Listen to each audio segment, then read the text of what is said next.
Hello friends, welcome मेरे channel A to Z learning point. और आज की वीडियो बहुत ही खास होने वाली है, क्योंकि इस वीडियो के अंदर मैं आपको बताने वाला हूं पत्र लिखने का बहुत ही आसान तरीका।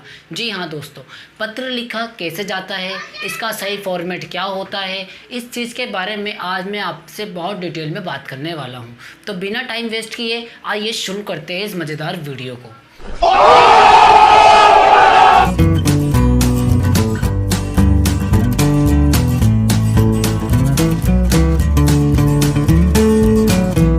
तो दोस्तों, जैसा कि आप जानते हैं नहीं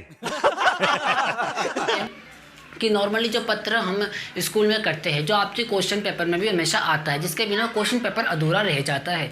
हमेशा टीचर्स आपको क्वेश्चन पेपर में पत्र तो ज़रूर देते होंगे। तो इसको याद करने का सही तरीका क्या हो सकता है, ताकि आप अच्छे नंबर ला सके, पूरे नंबर पत्र के अंदर खींच सके। तो इसके लिए मैं आपको कुछ तरीके बता रहा हूँ।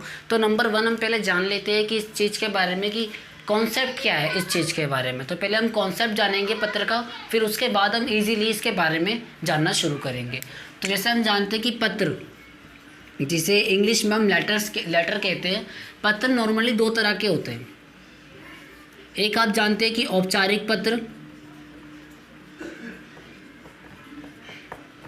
एक औपचारिक पत्र होता है और दूसरा होता है आपका अनौपचारिक पत्र। दोनों में फ़र्क शायद आप जानते हो, और अगर नहीं जानते तो अभी जान लीजिए। तो औपचारिक पत्र क्या होता है? औपचारिक पत्र यानी कि फॉर्मल लेटर, यानी कि वो पत्र जो आप किसी प्रिंसिपल को लिखते हो या किसी ऑफिसर को लिखते हो, यानी कि ऐसा कोई लेटर जो आप किसी फैमिली मेम्बर को ना लिखकर किसी बाहर के व्यक्ति को लिखते हो, उसे औपचारिक पत्र कहते हैं। इसको औपचारिक कहने का एक कारण और है, क्योंकि इसके अंदर जो भाषा हम यूज़ करते हैं, जो भाषा का प्रयोग हम करते हैं, वो बहुत ही साधारण नहीं होती। उसमें हमें अच्छे शब्दों का यूज़ करना होता है, ठीक है। वही दूसरी ओर अनौपचारिक पत्र, ये वो नॉर्मली पत्र जिन्हें हम इनफॉर्मल लेटर कहते हैं इंग्लिश के अंदर। जी हाँ, इसके अंदर हम समझते हैं कि इनफॉर्मल का मतलब क्या है। मतलब फॉर्मली जब हम लोग किसी चीज़ को बिना सोच समझे कह देते हैं, और ऐसा कब होता है? दोस्तों के सामने, फ्रेंड्स के सामने।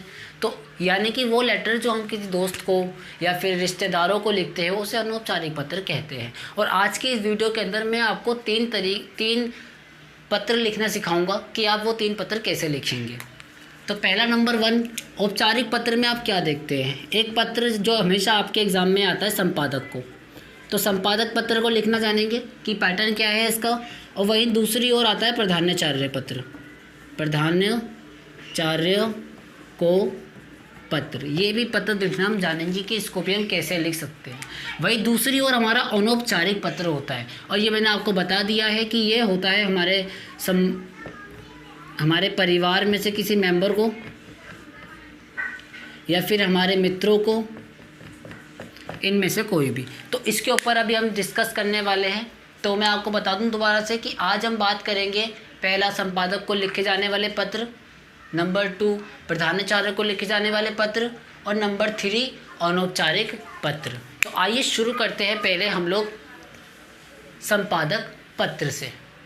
तो आइए दोस्तों बात करते हैं संपादक अधिकारी को लिखे जाने वाले पत्रों के बारे में। जी हाँ दोस्तों, ये वो पत्र होते हैं जो पत्र किसी संपादकीय अधिकारी, यानी कि वो अधिकारी जो किसी भी समस्या, कोई भी एक आर्टिकल अपने न्यूज़पेपर में छापता है। तो आपके पेपर में भी इस कंटेंट को लेके कई सारे क्वेश्चंस आते हैं कि संपादक अधिकारी को पत्र लिखिए। वो अलग अलग आपको समस्या देते हैं, प्रॉब्लम्स देते हैं, और आपको उन प्रॉब्लम्स को देखते हुए एक पत्र लिखना पड़ता है संपादक अधिकारी को। तो उसको एक तरीका बता रहा हूँ कि किस तरीके से आपको लिखना है, ताकि आप उसके अंदर A to Z मार्क्स ला सके। तो हाँ, एक बात और, A to Z मार्क्स लाने के लिए A to Z learning point को सब्सक्राइब भी कर दीजिए, क्योंकि ऐसी वीडियो हम आपके लिए लाते रहते हैं। तो आइए देखते हैं कि किस तरीके से हम इसको कर सकते हैं और बेहतर तरीके से। अगर आपको आता है संपादक को पत्र लिखना तो बढ़िया है, अगर नहीं भी आता तो आप प्लीज़ इस वीडियो को देखिए, क्योंकि इस वीडियो को देखने के बाद मैं इतनी आपको श्योरिटी देता हूँ कि आप जितना आता होगा ना आपको, उससे ज़्यादा, उससे बेटर अच्छा कर पाएंगे। आइए देखते हैं कि किस तरीके से हम लोग इस पत्र को लिख सकते हो। तो जैसा कि आपको दिख रहा होगा, संपादक के पत्र को लिखने के लिए पहले हमको शुरुआत करनी है सेवा में। तो पहले हम लिखेंगे सेवा में श्रीमान संपादकीय अधिकारी जी। यहाँ पे आपको एक सब एडिंग करनी है कि आप पत्र किसको लिख रहे हो। किसको लिख रहे हो हम? संपादक अधिकारी को। तो यहाँ पे लिखेंगे श्रीमान संपादकीय अधिकारी जी। मैंने यहाँ संपादक अधिकारी लिख दिया, संपादकीय अधिकारी लिख दीजिए आप यहाँ पर, संपादकीय कि यह अधिकारी जी, इस तरीके से लिख देंगे। और फिर आपको मैं देखो यहाँ पे 2 लाइन छोड़ रखी है, ये खाली लाइन मैंने इसलिए छोड़ रखी है कि यहाँ पे आपको लिखना है उस न्यूज़पेपर का नाम। अब आपने देखा होगा कई सारे नाम होते हैं, जैसे नव भारत टाइम, हिंदुस्तान टाइम, है ना, दैनिक जागरण, पंजाब केसरी। तो ऐसे कोई भी अगर पत्र हो, अगर आपके वहाँ पे क्वेश्चन में मेंशन कर रखा है पत्र का नाम, तो आप वही नाम धरिए, ठीक है। अगर मेंशन नहीं कर रखा, वहाँ पे कोई भी नाम आपको नहीं दे रखा, तो आप अपनी चॉइस का कोई सा भी नाम यहाँ पर रख सकते हैं, ठीक है ना। तो हम अपनी सुविधा के लिए नव भारत टाइम लेके चलते हैं, ठीक है। तो यहाँ पर मैं लिख नहीं रहा कुछ भी, क्योंकि फिर अगर मैं लिख दूंगा फिर आपको वो समझ में नहीं आएगा। तो इसलिए जिस तरह लिखा हुआ है मैं सिर्फ आपको समझाता हुआ चल रहा हूँ, ताकि आप इजीली इसको समझ सको, ठीक है ना। तो यहाँ पे आपको लिखना है उस न्यूज़ एजेंसी का नाम। इसके बाद आपको डेट लिखनी है। डेट का फॉर्मेट मैंने आपको पहले बताया था और यहाँ मैंने लिख भी रखा है, ठीक है ना। जिस तरह आप डेट इंग्लिश के एप्लीकेशन में लिखते हो, लेटर्स में लिखते हो, सेम वही फॉर्मेट आपको यहाँ पर भी यूज़ करना है, ठीक है। डे को डिजिट्स के अंदर और मंथ को, जो मंथ है आपका, महीना है जो, ठीक है, उसको आपको लेटर्स में लिखना है। जैसे मैंने यहाँ लिख रखा है 17 मई 2021, ये आज की डेट है, तो मैंने ये आज की डेट डाल रखी है। इसके बाद विषय लिखना है आपको। विषय लिखने के लिए आप समझ सकते हैं विषय क्या होता है। विषय का मतलब है टॉपिक, यानी वो कोई टॉपिक जिसके ऊपर आप अपना पत्र लिख रहे हो, वो विषय आपको ऑलरेडी आपके क्वेश्चन में दे रखा होता है आप लोगों को। तो आप उसी क्वेश्चन में से देख कर कि आप किस टॉपिक के ऊपर अपना पत्र लिख रहे हो, उसी टॉपिक को आपको यहाँ लिखना है, ठीक है ना। अगर आपके क्षेत्र में बहुत ज़्यादा चोरी हो रही है, चोरी के ऊपर पत्र लिखना है, तो आप लिखेंगे बढ़ती चोरी के संदर्भ में, ठीक है। अगर आपके क्षेत्र में बहुत ज़्यादा मर्डर हो रहे तो मर्डर के संदर्भ में, है ना। इस तरीके से कुछ भी अगर टॉपिक आपका होता है तो आप उसके ऊपर यहाँ पे लिख देंगे। ज़्यादातर पत्र जो आते हैं जल की कमी के कारण होते हैं, कि जल की कमी आपके क्षेत्र में बहुत ज़्यादा हो गई है, ठीक है ना। या फिर कुछ इस तरह जैसे कि आपके क्षेत्र में बहुत ज़्यादा गंदगी हो रही है, सफाई कर्मचारी आपके यहाँ सफाई करने नहीं आ रहे, इस पर पत्र आता है लिखने के लिए। और तीसरा सबसे इम्पोर्टेंट तो आपका पत्र होता है कि आपके क्षेत्र में गड्ढे हो चुके हैं, वो जो एमसीडी के कर्मचारी होते हैं वो आपके क्षेत्र में आते हैं, गड्ढे खोदते हैं पाइपलाइन डालने के, सीवर की लाइन डालने के, लेकिन वो डाल के नहीं जाते और गड्ढे खोद के चले जाते हैं। फिर वहाँ मच्छर पैदा होना शुरू हो जाते हैं, बारिश के कारण पानी भर जाता है, जिस कारण बीमारी फैलती है, उसके ऊपर भी लिखने को आता है। तो आप टॉपिक को बड़े ध्यान से देखिएगा और उसके बाद आपको लिखना है यहाँ पर टॉपिक, और के संदर्भ में ज़रूर लिखना, क्योंकि अगर ये नहीं लिखोगे तो फिर नंबर कटते हैं उसकी चीज़ के, ठीक है। फिर आपको महोदय और महोदया, ठीक है, तो वो लिखना, जैसे सर और मैडम जैसे हम कहते हैं, यहाँ पे महोदय और महोदया लिखना है आपको। महोदय मेल के लिए, ठीक है, और महोदया फीमेल के लिए।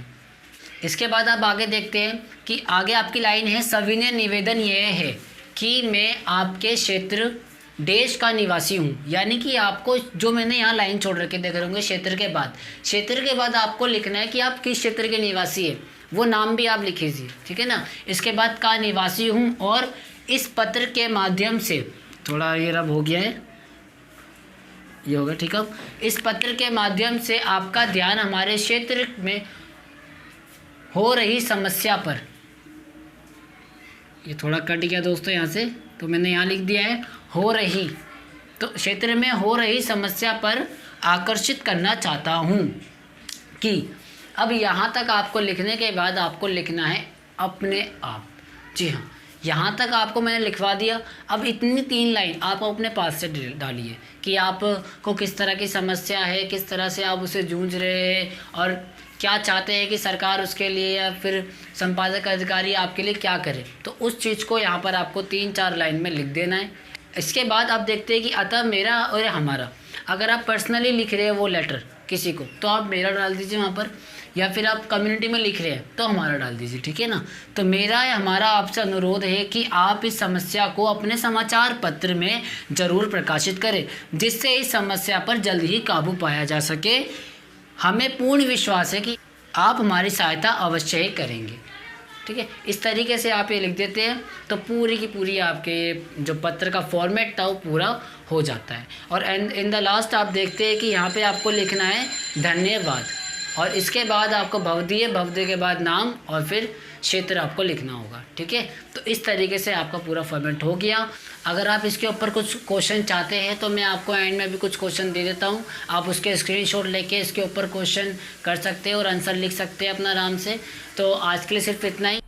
मज़ा आया।